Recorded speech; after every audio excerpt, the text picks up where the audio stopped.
आज के वीडियो में आपका स्वागत है आईपीओ विद प्रॉफिट चैनल पर, जहां हम हाइप नहीं बल्कि फैक्ट्स और लॉजिक के साथ मार्केट को समझने की कोशिश करते हैं। आज हम बात करने वाले हैं एनएसडीएल यानी नेशनल सिक्योरिटीज डिपॉजिटरी लिमिटेड के FY26 रिजल्ट आउटलुक के बारे में। एनएसडीएल एक ऐसी कंपनी है जो डायरेक्टली स्पॉटलाइट में नहीं रहती, लेकिन इंडियन स्टॉक मार्केट का बैकबोन है।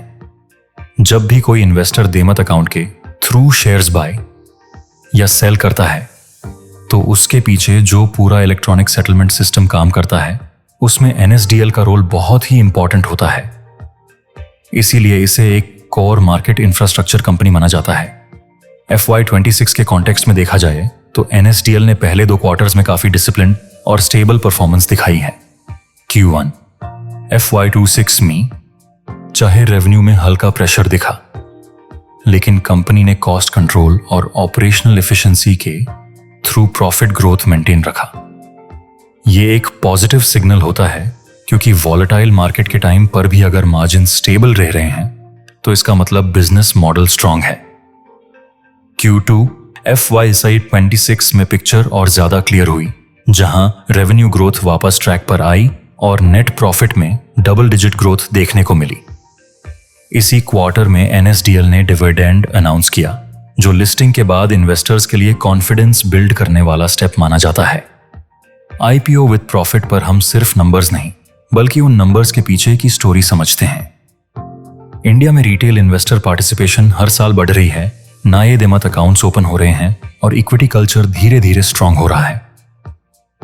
इस ट्रेंड का डायरेक्ट फायदा डिपॉजिटरी कंपनीज को मिलता है, क्योंकि हर नया देमत अकाउंट, हर ट्रांजैक्शन और हर कॉर्पोरेट एक्शन एनएसडीएल जैसे प्लेटफॉर्म्स के थ्रू ही प्रोसेस होता है। इसी वजह से एनएसडीएल का long term growth direct Indian capital market के एक्सपेंशन के साथ लिंक्ड माना जाता है। FY26 के आगे का आउटलुक तब और मीनिंगफुल हो जाता है जब हम Q3 और Q4 की बात करते हैं। कंपनी ने ऑलरेडी Q3 FY26 के लिए बोर्ड मीटिंग स्केड्यूल कर रखी है और मार्केट इस बात पर नजर रखे हुए है कि क्या एनएसडीएल अपनी ग्रोथ मोमेंटम को मेंटेन कर पाता है या नहीं। अगर मार्केट एक्टिविटी स्टेबल रहती है और देमत अकाउंट एडिशंस हेल्थी पेस पर चलते रहते हैं, तो FY26 का सेकेंड हाफ बैलेंस्ड और प्रिडिक्टेबल दिख सकता है। यहां यह समझना जरूरी है कि एनएसडीएल कोई अग्रेसिव ग्रोथ स्टोरी नहीं है, बल्कि एक रेगुलेटेड, मैच्योर और स्टेडी बिजनेस है, जहां ग्रोथ स्लो होती है लेकिन विजिबिलिटी ज्यादा क्लियर होती है। रिस्क्स की बात करें तो एनएसडीएल का सबसे बड़ा रिस्क ओवरऑल मार्केट स्लोडाउन से जुड़ा होता है। अगर ट्रेडिंग वॉल्यूम्स में सस्टेन्ड स्लोडाउन आता है तो ट्रांजैक्शन बेस्ड इनकम पर प्रेशर आ सकता है। साथ ही कंपटीशन भी एक फैक्टर है, क्योंकि CDSL जैसे प्लेयर्स भी इसी स्पेस में काम कर रहे हैं। रेगुलेटरी चेंजेस भी हमेशा एक रिस्क रहते हैं, क्योंकि डिपॉजिटरी बिजनेस हेविली रेगुलेटेड होता है, लेकिन इसी रेगुलेशन की वजह से एंट्री बैरियर्स भी हाई रहते हैं, जो लॉन्ग टर्म में एग्जिस्टिंग प्लेयर्स जैसे एनएसडीएल को प्रोटेक्शन प्रोवाइड करते हैं। ओवरऑल अगर FY26 आउटलुक को सिंपल शब्दों में समझें तो एनएसडीएल एक ऐसी कंपनी है जो शॉर्ट टर्म एक्साइटमेंट के बजाय लॉन्ग टर्म मार्केट पार्टिसिपेशन और फाइनेंशियल इकोसिस्टम के ग्रोथ पर डिपेंड करती है। ये उन इन्वेस्टर्स के लिए रेलेवेंट होती है जो स्टेबिलिटी, कैश जनरेशन और इंफ्रास्ट्रक्चर टाइप बिजनेसेस को समझना चाहते हैं। FY26 के अब तक के सिग्नल्स ये इंडिकेट करते हैं कि एनएसडीएल अपने फंडामेंटल्स को होल्ड कर रही है और कंट्रोल्ड, सस्टेनेबल ग्रोथ की डायरेक्शन में मूव कर रही है।